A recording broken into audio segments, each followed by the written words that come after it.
Hello and welcome to another Solana tutorial. You haven't heard me say that in a while, huh? Today we're gonna have a look at an underappreciated program in my opinion, the Memo program. That's part of the Solana programming library, SPL, and we're just gonna have a look at how it works, what it can be used for, and why the hell we should care all of a sudden.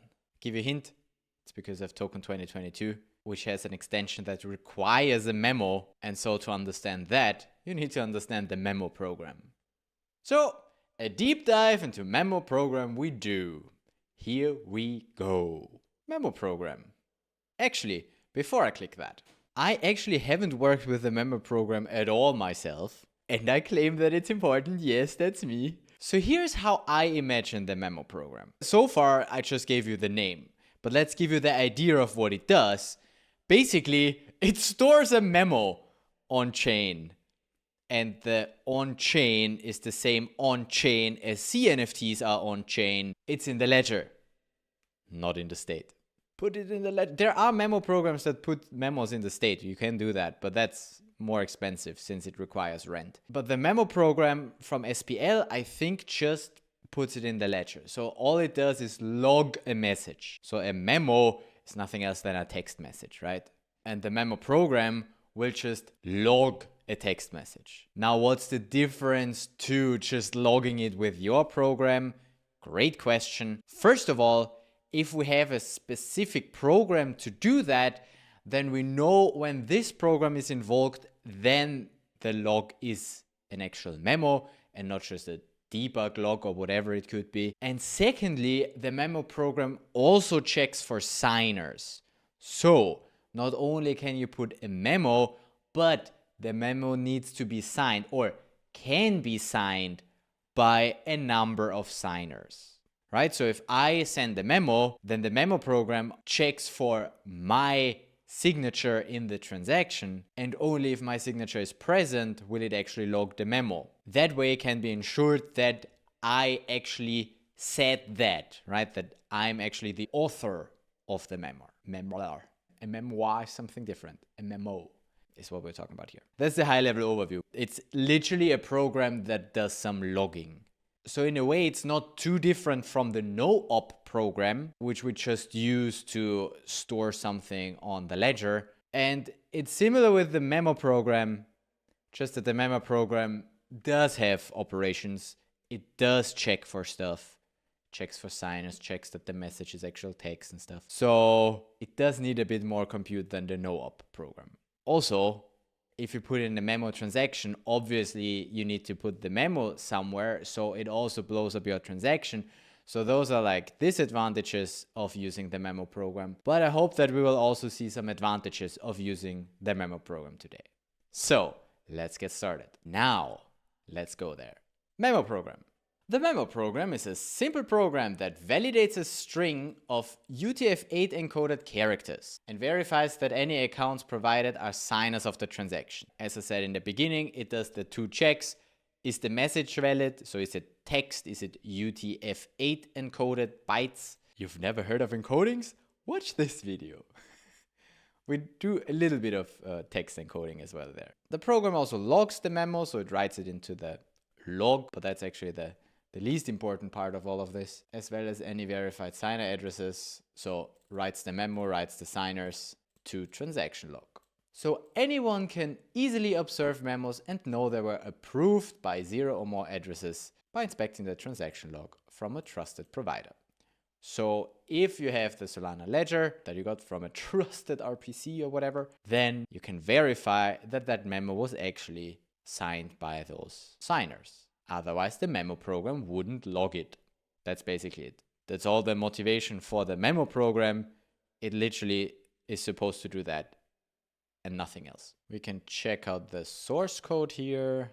It's written in Rust, and we have creates SPL memo. Yeah, there's more nodes here, but we'll see all of that when we play around with it. So let's play around with it. So SPL has a memo. In here we have the JavaScript and the program part. Check out the JavaScript. This is the address of the program.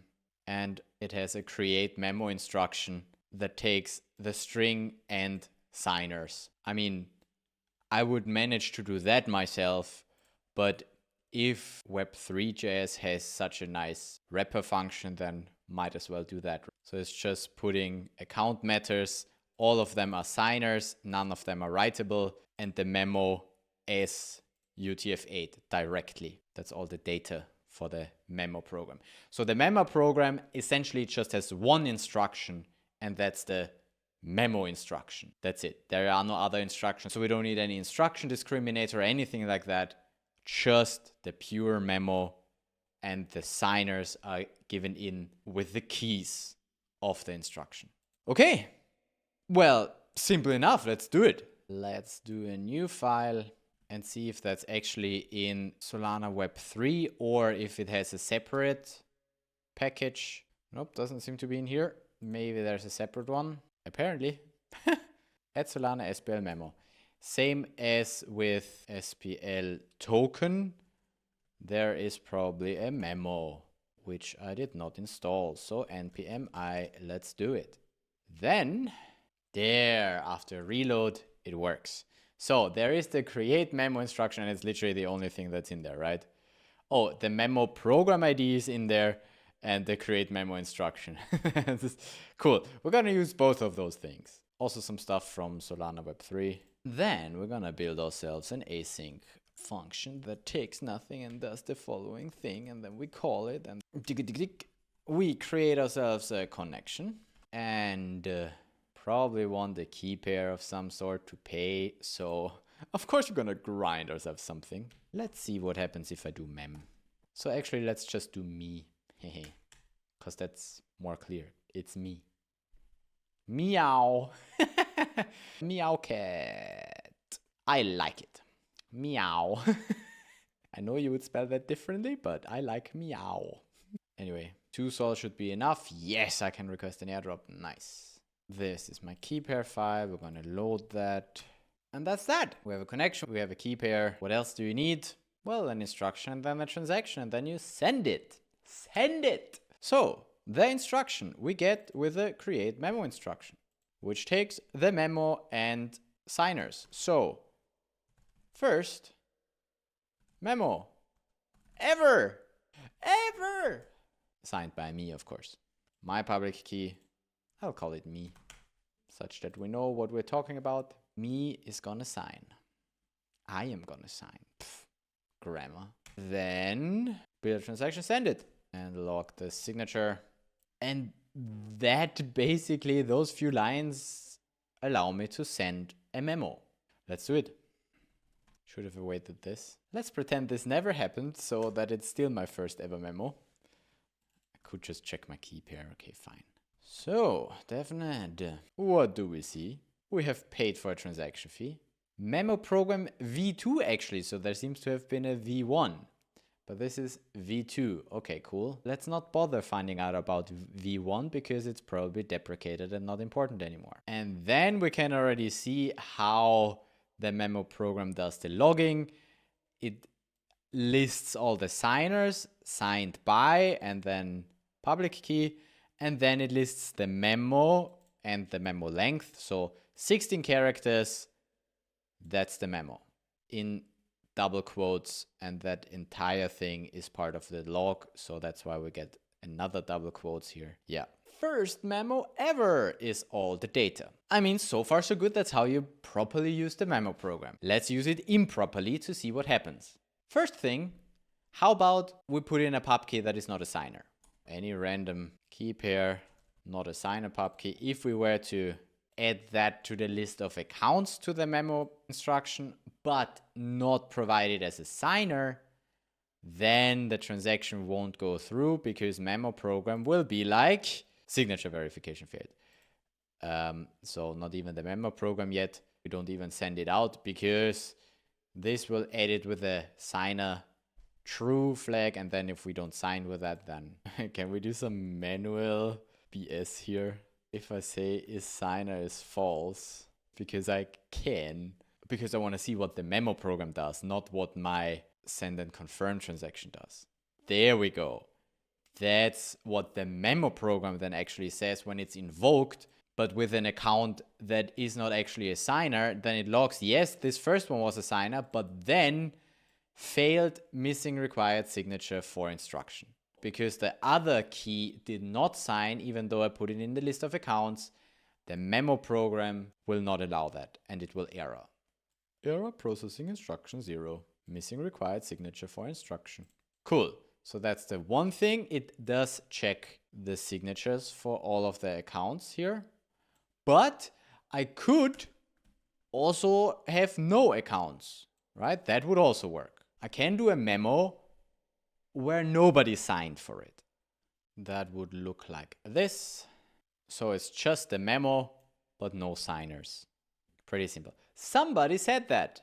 And we can prove that somebody said that, but we cannot prove who said it, because anybody could have said that. And part of the use of a memo is to be able to prove that somebody said something, right? So they can be held accountable or whatever. If I call the memo program and put in a memo and then I sign for that transaction, then everybody else can confirm that I actually said that, unless my private key got exposed or whatever. But as long as we trust the integrity of the keys, then we can ensure that the author is actually legit, because the memo program checked for it. So let's put me back into the signers here. Let's say something different. Second memo. And I can use all sorts of special characters. That will also work, because all of that is UTF-8 encodable. So as long as we stay with text, we're good. Can we do double quotes? Of course we can do double quotes. I just wonder how they log it. We can definitely log it. I just want to see how it's presented. It is presented with a backslash here. Nice. Even though in the data it's just a double quote. So double quote, which gets escaped in the logs to make sure that this ends here. Okay, so far that's all nice and shiny. But how about we mess with the data a bit? So that's a buffer, and I can write a byte. How about I write a 0 byte? So I don't really know how UTF-8, because like all of the bytes are in ASCII. So yeah, I'm now trying to find out what is not UTF-8 anymore. And I think the 0 byte is not. So I'm expecting an error. No, I do not get an error. Haha, but it also escapes that. So here's a 0, and it escapes that to a 0 byte. Nice. Well, then I kind of expect that all of the bytes work, but then validates a string of UTF-8 encoded characters. What's the validate? What does it validate then? Let's see the actual program. From UTF-8 map error, invalid UTF-8 byte. The entire Memo Program instruction is also that short and that simple. And it does validate with from UTF-8, and that's in standard string. Requires that it is valid UTF-8. See the docs for UTF-8 error.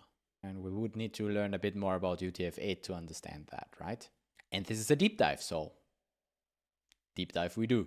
Well, this doesn't really help me. But so here's my idea, right? So for most of the bytes, almost all of them, in the ASCII table, if it's exactly that byte, then we just need one byte to represent it in UTF-8, because the UTF-8 takes 8 bits per character. So 1 byte per character. There's UTF-16, which takes 2 bytes per character. But that's not as efficient, since most of the text is ASCII, and therefore we can decode it properly with 1 byte. So it would be a waste to use 2 bytes per character. That's why we mostly use UTF-8. However, if we want to do special characters, anything that is outside of ASCII, like umlauts or whatever special character you might have, then we will need several bytes for that. And there is some way how UTF-8 encodes that, and if that is not valid, then it will give me an error. So maybe we can even figure that out ourselves. Very special character. Let's see that. Then I would expect those 4 characters to be 2 bytes each. Let's have a look. So I would expect the length to be 1, 2, 3, 4, 5, 6, 7, 8, 9, 10 plus 4. So 14 actually. It logs that as 14, as I expected. And it prints it as I would expect. Like it does the conversion back to UTF-8. and we see it here, the data, but that's UTF-8 encoded. So let's have a look at the actual bytes. Print me the buffer, please. So we have F and then a C3 AF, and then here the C3 9F, and then the C3 A4, C3 B6. So the C3 seems to be a special character in UTF-8 that means that what's coming next is an indication for something. A is 10, B is 11, so C is 12 times 16 plus 3. That's the 195. Let's check the ASCII table. What's 195 at the ASCII table? Oh, ASCII is just the first half byte, just until 127. So I could either, in an experiment, do C3 and then something invalid, or I keep my C3 and I delete this. So the third byte, how about the third byte? So with offset 2, I set to 0. So I do in UTF-8, the next byte is going to be something special, and then it's 0. So that's probably invalid. And there we go. We have it. We managed to have the memo program fail on us because the memo is not valid. Invalid UTF-8 from byte 1. So byte 0 is still valid, but then byte 1 is not valid anymore because you cannot have this without afterwards having some valid whatever comes there. Just the 0 alone would be fine, we saw that. But with this C3, then we can't have a 0. And there are probably other cases where it's not valid UTF-8, but I think that this is as deep as I want to go. I just want to show you that if the memo is not valid UTF-8, then the memo program will also fail. So that also means that the memo program checks for every single byte in that memo, which means it requires some compute to do all of that. So calling the memo program is not cheap in terms of compute. It actually costs us something. I mean, not just the CPI, which uses compute, but then also the program execution uses compute. We don't need to pay for any rent or something, but we do pay for compute, video and compute.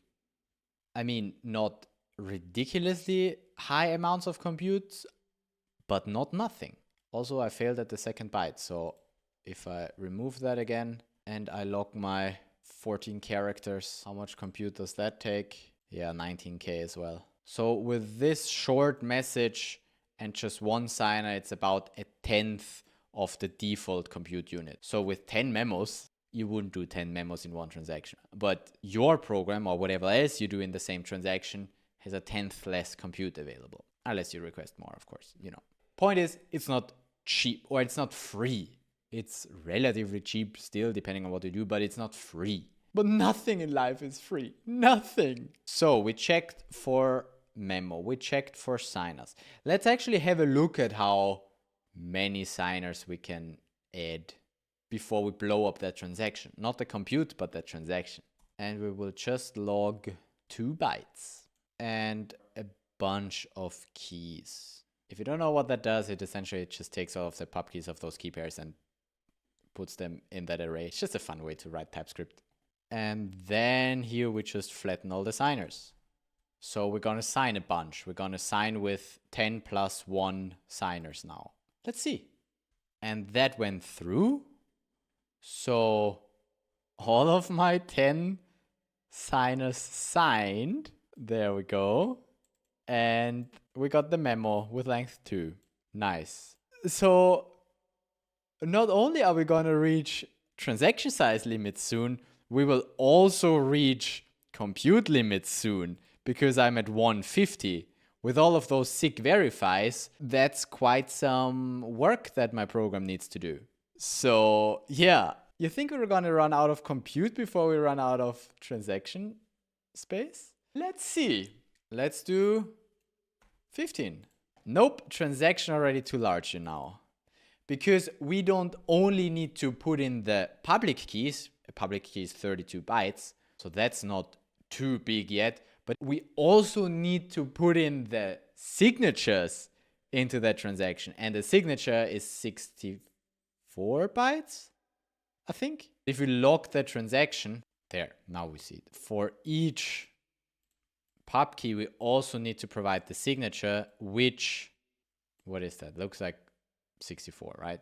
So that blows up my transaction quite quickly. So my rough calculation is for one signer, I need 3 times the size of a public key, because one's the actual public key and one's the signature is twice as big. So if in a normal transaction, I would fit roughly 30 accounts, 32 or something, but let's calculate with 30 because it's easier.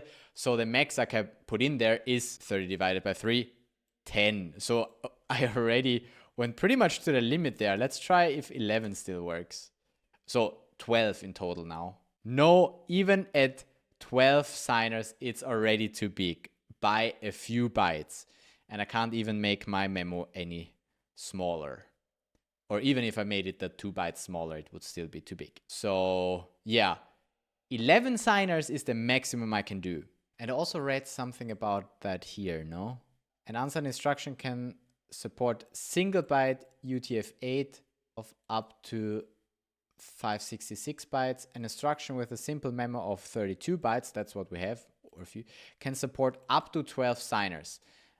In my demo here, it's up to 11, so 12 already fails on me. That is without using lookup tables, of course. But, you know, plus minus 1, who cares? So that's if we have a bunch of signers. Let's stay with one signer again and just make the memo big. And I'm gonna do that manually because can't be bothered to convert it and then convert it back. What did you say? 566 bytes. We'll make all of them 0 except the last one, which will be an exclamation mark. Oh, that's true. I need to encode that. Okay, then let's not do an exclamation mark, but let's do a capital A because that's where I know the number for it, and I'm too lazy to, you know, whatever. Let's try that. So we overwrite the 42 and put in our own buffer. We could also, instead of create memo instruction, we could do something else, but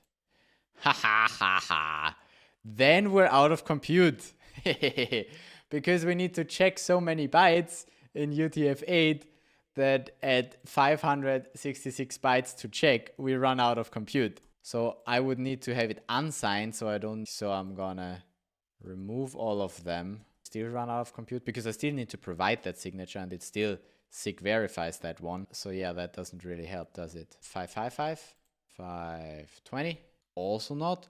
I think I should just request more compute. But yeah, here it's not the transaction size that is my problem, because those 500 bytes I can still manage to fit in the transaction because I have 1,200 something. But I'm quickly running out of compute. How many can I put in here? 400? How much compute do you need? 400 also still needs too much compute. 200. Binary search now. 200 works and has taken 164 out of 200 compute. And we see it's all 0, 0, 0. And here as well, all 0, 0, 0, just that it doesn't display properly. And at the end, an A. Here also at the end, an A. Because not only does the checking require compute, also the logging here requires compute. But anyway, continue our binary search. 300. Nope. 250. Nope. 225. Yes. Now calculation is harder in my head. 25 plus 12, 38. This should now be pretty much the limit. But that still works. 238 has us at 195,000 compute units. So with 240 approximately, we'll reach the 200K. 242. Yeah. 2 more. Yeah, that was too much. So the exact number is not really relevant, but it's 240. 302? 302? 3. Okay. So with 243 and no signer check, well, a signer check for the transaction still, but not inside the program. Here we reach 199 of the 200 compute units. So the values here are pretty optimistic. As of v1.5.1, and maybe there has been changes since then, or changes in how compute is calculated, we're now down to 243 in length that we can nicely support with one signer or 0 signers. Actually, can I put in my 1 signer? Would that be free now for me? Can I put my public key here and let you check for that? Or will that then push the limit? It probably pushes the limit, just about. Yeah. Wow, but checking this signature costs me almost 20 bytes in length from our buffer. 15 bytes or so. Just for doing this check. Okay, weird. But anyway. Yep, compute is expensive on Solana. So that's why people don't usually want to use the Memo program, because it just costs them compute. And they can use that compute for other more important stuff. Which I totally get, right? We don't want to waste our compute on doing a log of a memo. But here's my argument. If you have a bit of remaining compute that you don't really need in your transaction, why not do a memo? Okay, first let's talk about why the Memo program by itself is useful. Well, because I can do stuff like Solandy has the best YouTube channel about Solana content. And then we have it on chain. There is proof that I, meow, actually definitely said that. So, I mean, I can change my mind, but I definitely said that. And there's proof for that on chain. So I can do stuff like, yes, I'm gonna definitely send you that NFT. I'll do a memo that I will send you that NFT. And then if I don't send you that NFT, you can be like, but you said that, I have proof. Right? Here's the memo. That could be one of the use cases, right? Basically, the Memo program is just used to have on-chain proof that some string was validated, confirmed, or signed, or whatever by some authority. Which by itself, yeah, I mean, okay, I can see how nobody's really using that. Might as well post on Twitter and delete later. Here you can't delete. That's the advantage. But yeah, by itself, it's not really that useful. However, now I have another question. Let's check my activity. Okay, Solver just displays this as app interaction. That's it. It's just app interaction. It would be nice if wallets would actually show the memos, right? Here's an improvement suggestion for you. Show the memos here instead of app interaction. If any transaction contains a memo, I would really like my wallet to display me that memo. Maybe with some additional info, but also I kind of want to see the memo and not just app interaction, because I mean, what's that good for?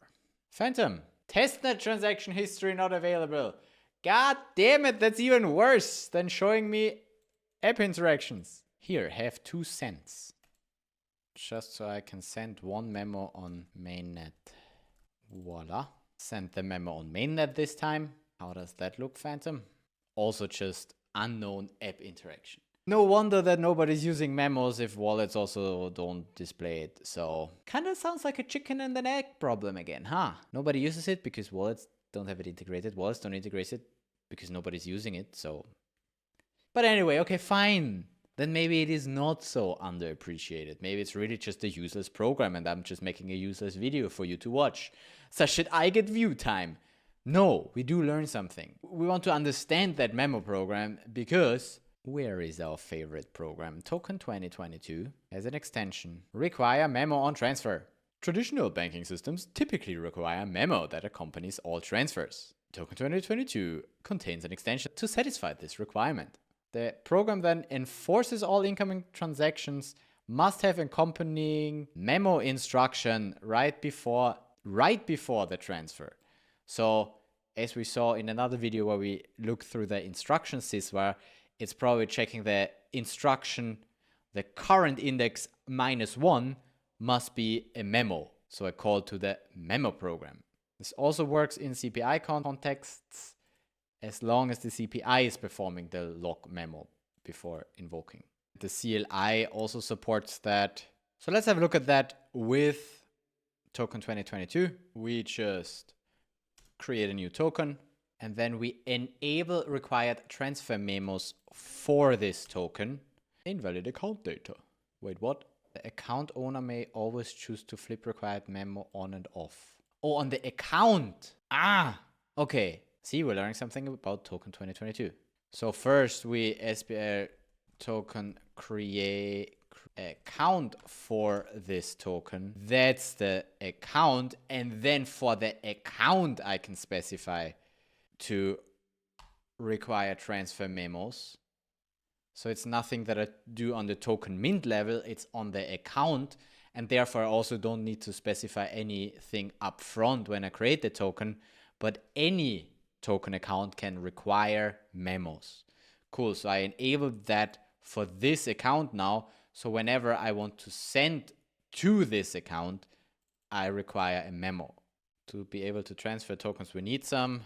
This was the token. I don't know, 1,000, it doesn't really matter. So I can mint into this account, but I can't transfer into this account. And also, since I hold them here, I'm gonna create another account. And I set the owner to someone else, so to my Andy address. Oh, damn it. What did I mess up now? Fee pay is required. There you go. That works. So the D5, how about we also enable required transfer memos for this one? Although now I can't do that because I'm not the owner of this account. Okay, I'm just gonna send to this one. Who cares? So, hey Phantom, do you support token 2022 yet? Yes, you do. See, here I have Sigu. Can I now send that back to me? Ow. Meow. Unable to send. Probably because I have no sol. No, I do have sol. Cool. It's attempting to send, but it just cannot because I don't allow it without a memo. And Phantom doesn't support that apparently. But I can then, for the same account, disable required transfer memos. And then I should be able to send those tokens back. Yes. Nice. Okay, but I also do want to have a look at how I would properly send that with a memo, because now I just disabled that again.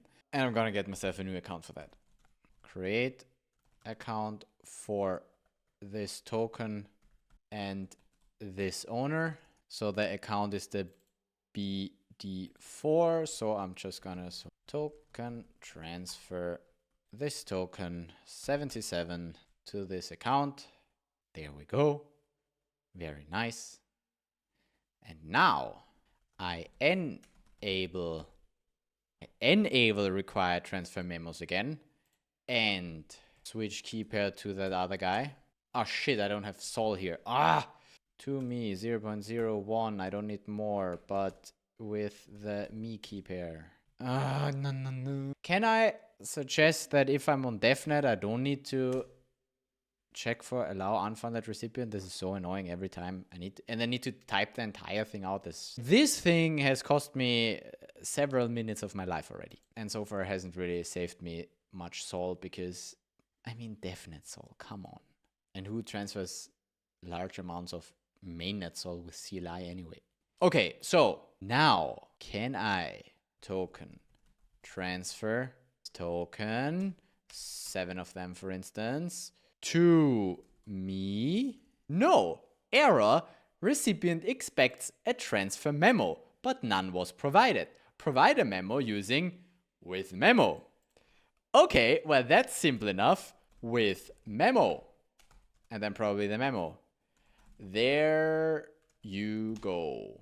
Can I do that or do I need to do that? I don't know. We'll see. Boom. There you go. There you go. Now I could actually send that. Let's check out that transaction. So we paid for it. Token Z. Memo Program V2. We just saw that. We just learned about that. And the token accounts and the token mint. And we see the transfer succeeded because there was a Memo Program Memo Instruction. There you go. And then there was a checked transfer. Nice. Nice. Because that thing checked that this thing is present. So cool. And this thing says, there you go. So yeah, that's what the memo program is actually used for in Token 2022. I wish that more programs would use it actually. And then wallets would also integrate memos. I mean, it makes sense that the token program checks that there's a memo before and not after. I mean, it could also check for after, right? It has all the instructions and it's within one transaction. So if it would fail, then also this one would fail. But doing it before is nice because then it could theoretically be the first instruction in the transaction.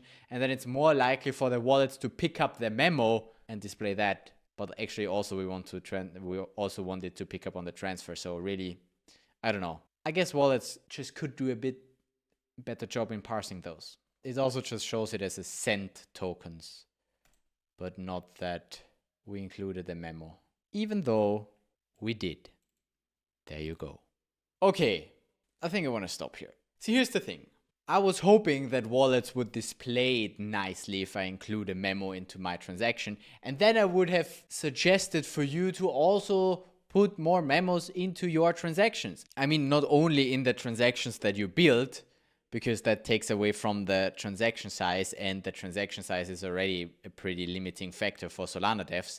But within your program, you can create a memo instruction pretty easily, right? You just need to specify the accounts. You probably have a signer anyway, and then a short little memo just to tell the user what this transaction is doing. And that could help wallets to display properly what the app interaction actually is.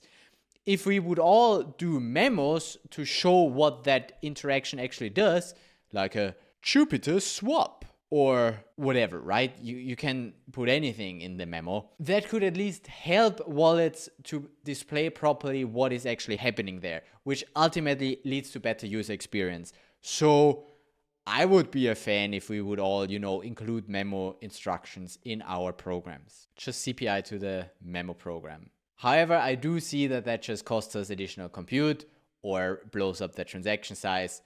And that's why nobody does it. I get it. Could have been cool though.